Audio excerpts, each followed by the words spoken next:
Have you ever wondered if the very words you speak every day might be quietly stealing your joy, your health, even your hope for the future? Most of us don't think twice about the little phrases we say to ourselves or to others. They slip out in conversations, in jokes, in small moments of frustration. But here's the truth. Words carry power. They shape the way we see ourselves, the way others see us, and the way we experience life as we age. These words may seem harmless, but over time, they can build walls around your happiness. They can shrink your world, weaken your confidence, and even damage your health.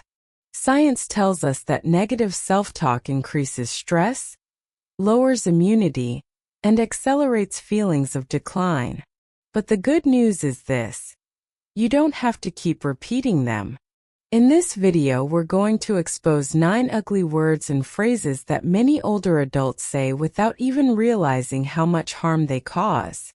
And for each one, I'll show you a simple way to replace it with something life-giving. Words that build you up instead of breaking you down. This isn't about pretending aging doesn't bring challenges. It's about protecting your joy, your dignity, and your voice, no matter your age. So stay with me until the end, because I promise you, just changing a few small words can unlock a big difference in how you feel every day. And before we dive in, I'd love for you to be part of this conversation. As you listen, comment below and tell me which phrase hits home for you. And don't forget to subscribe and hit the bell, so you never miss more videos that inspire and empower you. Before we dive into the 9 ugly phrases, let's pause for a moment and really consider something. Why do words matter so much? Most people think of words as simple tools, just sounds we make or marks on a page. But the truth is, words are far more powerful than that. Words are like seeds. Every time you speak them, you plant something in your mind, in your relationships, and in your future. And over time, those seeds grow, either into confidence and hope, or into fear and discouragement. Science confirms this. Psychologists call it self-talk, the ongoing stream of words and thoughts you say to yourself throughout the day. Studies have shown that negative self-talk is linked to higher levels of stress, anxiety, and even depression. For older adults, this becomes even more serious. Repetitive negative language can reinforce ageist stereotypes, the idea that aging automatically means decline, weakness, or irrelevance. And when you keep repeating those words, you begin to internalize them. You start to believe them. They chip away at motivation, self-esteem, and even physical health. In fact, research has found that repetitive negative thinking can accelerate cognitive decline, affecting memory and increasing the risk of dementia. And yet, the opposite is also true. The Mayo Clinic reports that positive thinking not only helps manage stress, but can actually improve physical health, boost immunity, and increase life expectancy. In other words, the words you use don't just shape your mood. They can shape the length and quality of your life. Think about it. Every time you say, "I'm too old" or "I can't," you are telling your mind and your body to stop trying. But when you shift your language, when you say, "I'll give it a try," or "It's never too late," you open the door to possibility. Your brain listens, your body responds, and your spirit lifts. That's why words matter, because they don't just describe your reality, they help create it. And here's the beautiful part. You have the power to choose them. At any age, you can decide to stop speaking words that drain you and start using words that strengthen you. So now that we understand the power of language, let's look closely at the 9 destructive phrases many seniors say without realizing it, and the simple uplifting swaps that can change everything. It doesn't matter why it's harmful. At first, this phrase feels harmless, maybe even polite. Many older adults use it to keep the peace, avoid conflict, or not seem demanding. But over time, saying it doesn't matter teaches both you and the people around you that your voice doesn't count. It silences your preferences and slowly erases your sense of importance. Story. Take Evelyn, age 79. Every time her family asked what she wanted, whether it was dinner, TV shows, or weekend plans, she would say, "It doesn't matter." She thought she was being easygoing, but inside she felt invisible, like her opinions didn't deserve space. When her granddaughter asked what cake she wanted for her birthday, Evelyn said, "It doesn't matter."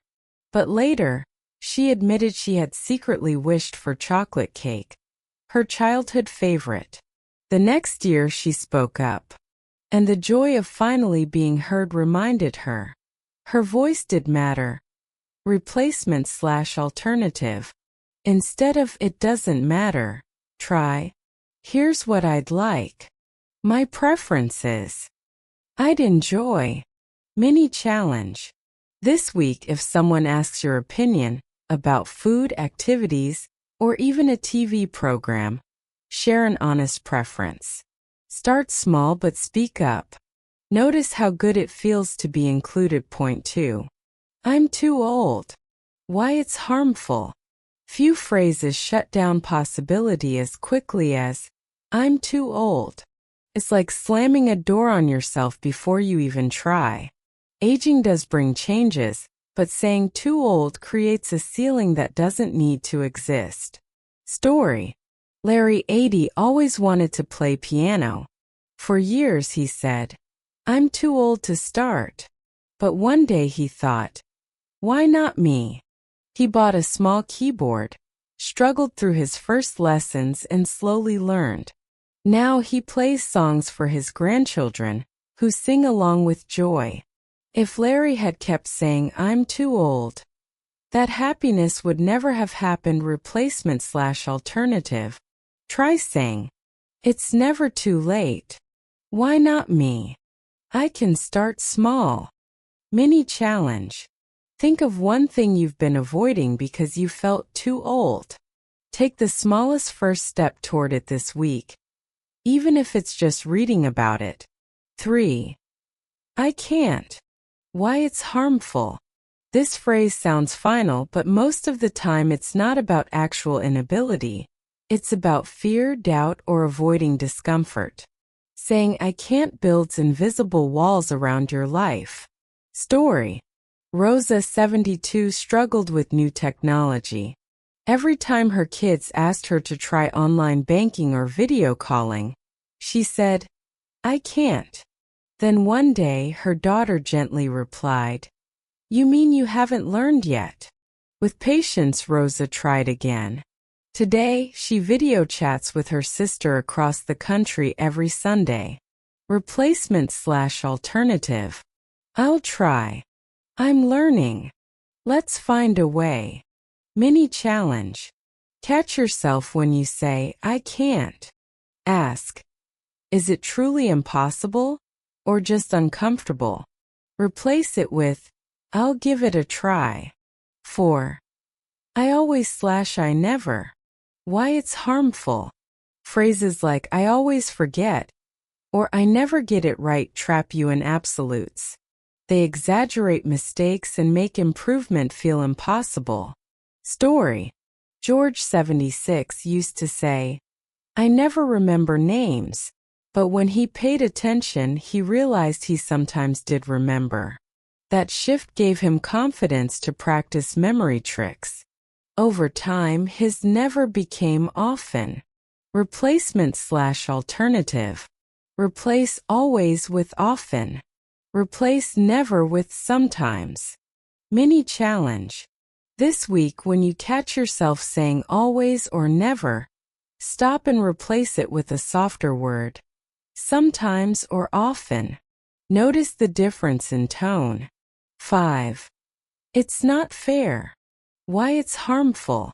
Life isn't always fair, but repeating this phrase can create bitterness and a victim mindset. keeps you focused on what you've lost instead of what's possible. Story. When Harold's golf buddies stopped inviting him after his knee injury, he said, "It's not fair." It made him withdraw further. But later he chose to focus on what he could do: walking, swimming, gentle stretching. His joy came back when he stopped replaying the unfairness and started living in possibility. Replacement/alternative. This is hard, but I can respond. I'd rather focus on what I can control. Mini challenge. When you feel tempted to say it's not fair, pause. Ask, what is one thing I can still control in this moment? Write it down. 6. What's the use? / why bother? Why it's harmful. This phrase signals resignation. It makes you give up before you even try. Over time, it can lead to isolation, depression, and loss of purpose. Story. Clara, 74, thought, "What's the use of exercising? I'll never be young again." But after encouragement, she began short daily walks. Her energy improved, her sleep got better, and she felt proud of herself again. Replacement/alternative. Let's see what happens. I'll try a small step. Mini challenge. Choose one activity you've been avoiding because you thought, why bother? Commit to trying just 5 minutes. Often starting is the hardest part. 7. I'm a burden. Why it's harmful. This is one of the most painful phrases seniors repeat. It creates guilt and makes you pull away from loved ones. But needing help does not make you a burden. It makes you human. Story. Margaret, 82, felt guilty when her daughter drove her to appointments. One day her daughter said, "Mom, it's not a burden. It's love. This is my way of giving back to you." That simple reminder changed how Margaret saw herself, not as a weight, but as someone worthy of care. Replacement/alternative. I appreciate your help. Thank you for being here. We can do this together. Mini challenge. Next time someone helps you, instead of apologizing or saying, "I'm a burden," simply say, "Thank you. I appreciate you." Notice the warmth that exchange brings. 8. I'm getting old/declining. Why it's harmful. Yes, aging brings change. But repeating, "I'm getting old" frames your life as decline instead of growth. It becomes a self-fulfilling prophecy, draining energy and reinforcing stereotypes. Story. When Peter turned 70, he kept joking, "I'm just getting old." Over time, he started believing it, moving less, withdrawing more. Then a friend challenged him, "You're not just getting old.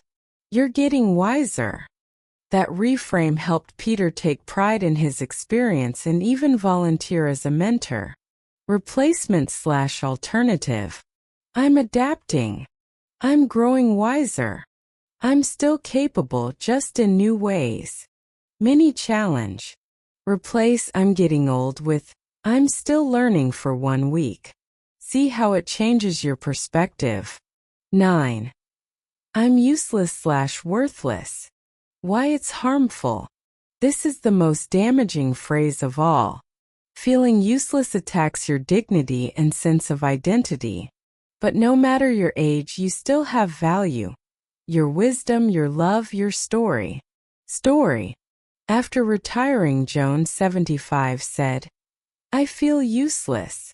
She believed her days of contributing were over. But when she started reading stories to children at her local library, she realized she still had gifts to share. She wasn't useless, she was priceless. Replacement/alternative. I still have value. I contribute in ways that matter. My wisdom is worth sharing. Mini challenge. Write down 3 strengths you still bring to others.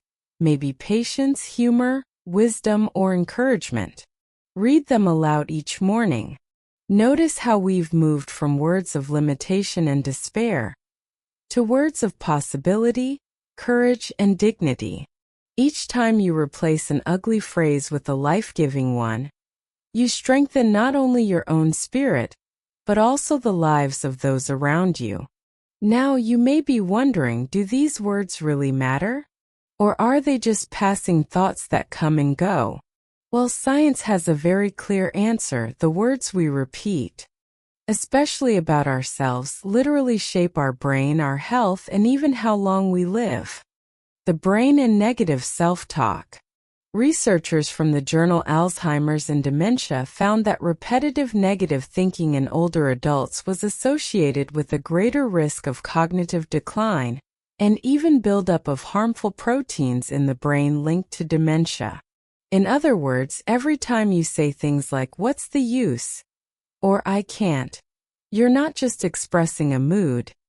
You may actually be training your brain toward decline, stress, and physical health. And it doesn't stop there. According to the Mayo Clinic, positive self-talk helps with stress management and can even improve heart health, immune function, and longevity. Meanwhile, negative self-talk increases stress hormones like cortisol, which over time can wear down your body's defenses. Why older adults are more vulnerable? For seniors, this is even more important. Psychologists note that as we age, we tend to internalize cultural stereotypes about decline. Words like "I'm old," "I'm useless," or "I can't learn that." These become self-fulfilling prophecies. You say it often enough, and your brain begins to believe it, and then your actions follow, interrupting the cycle. But here's the good news. Experts like the Cleveland Clinic recommend simple methods to interrupt negative self-talk. Neutral thinking, shifting from extreme language, "I never," "I can't," to something balanced, "This is hard, but I can try." Affirmations, deliberately repeating positive statements about your worth, abilities, or resilience. Balanced reframing, replacing "it's not fair" with "this is tough, but here's how I'll respond." One psychologist put it this way: your brain is always listening to your self-talk. It doesn't care if the story is true or false. It simply wires itself to match the language you use most. Isn't that powerful? So when we shift from "I'm too old" to "why not me," we're not just changing words.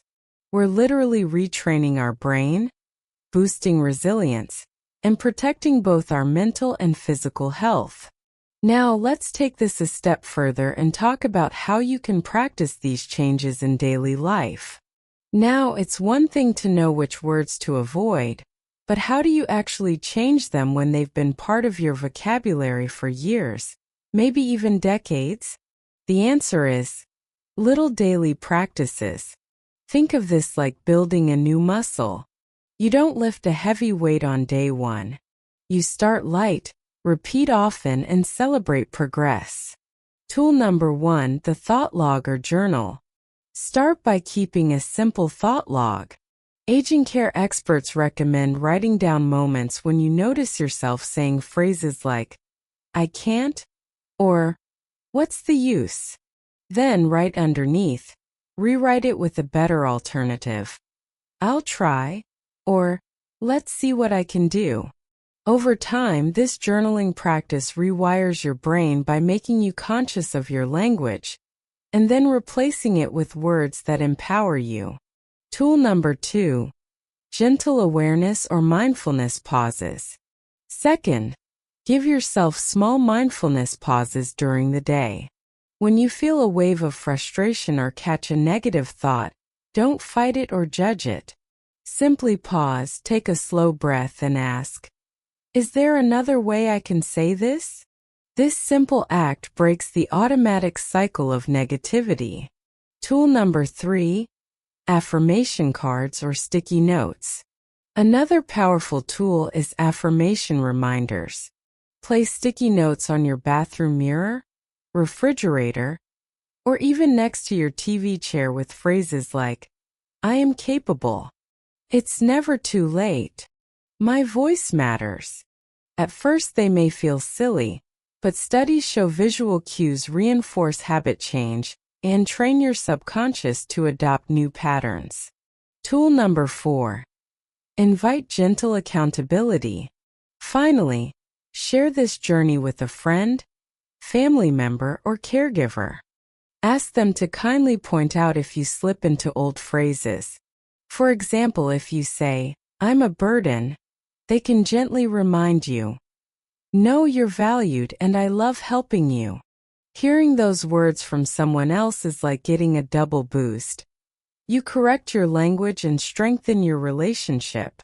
Mindset reminder. Most importantly, remember, this isn't about instant perfection. It's about slow, steady habit formation. Every time you catch and replace a word, you are retraining your brain, like teaching it a new language of hope, dignity, and possibility. Even one small correction a day is a victory, and those victories add up. So let's put it all together. We've seen the harmful phrases, the healthier replacements, and the science behind why it works. Now let's wrap up with a reminder of just how powerful these small shifts can be for your joy, your health, and your relationships. Now that we've walked through the 9 phrases, here's my challenge to you. Choose just one. Not all 9, just the one you catch yourself saying most often. Maybe it's it doesn't matter. Maybe it's I'm too old. Or maybe it's what's the use? Whatever it is, make it your mission this week to gently replace it with a better phrase. Do this for 7 days. That's it. 7 days of practicing a new empowering language. You'll be amazed at how quickly your mind begins to shift. I'd love to hear from you. Which of these 9 phrases surprised you the most? And which one are you ready to replace starting today? Type it in the comments. Your words might inspire someone else watching to take that same step. If you found this video helpful, please share it with a friend, a parent, or a grandparent. You never know. A simple video like this could brighten their day and remind them of their worth. Words can heal, but only if we pass them along. And if you're new here, don't forget to hit the like button, subscribe, and tap the bell so you never miss future videos designed to help you age not just longer, but happier, stronger, and more fulfilled. Remember, your words are powerful. They can either close doors or open up new ones. Let's commit together to opening doors this week, with every word we speak.